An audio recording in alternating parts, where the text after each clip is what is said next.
The red where my cursor is shows the site. To the north is 95. East Avenue runs north-south, to the west of the site.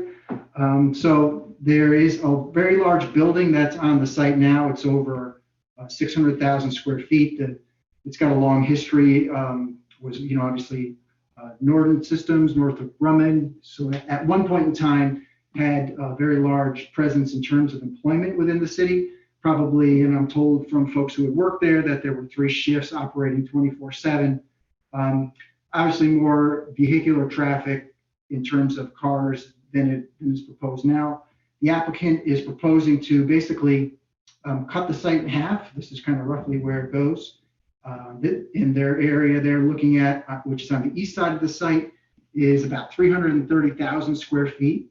So they're proposing to carve it up into different tenant spaces, and the different tenants, which they haven't said who they have yet. What we've asked them to provide is because they did indicate to us that they do operate similar facilities at other parts of the country, that in those locations, who is your typical tenant and what do you see?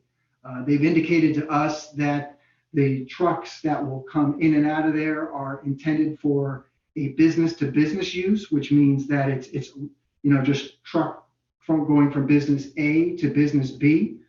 Staff has concerns that given the way the economy has shifted, even pre-COVID, that there's so much more emphasis on business to home delivery, with such, obviously Amazon being the largest purveyor of that. So we're concerned that, what does this morph into? Can this turn into deliveries for lots of small vehicles constantly going in and out to Norwalk and surrounding communities?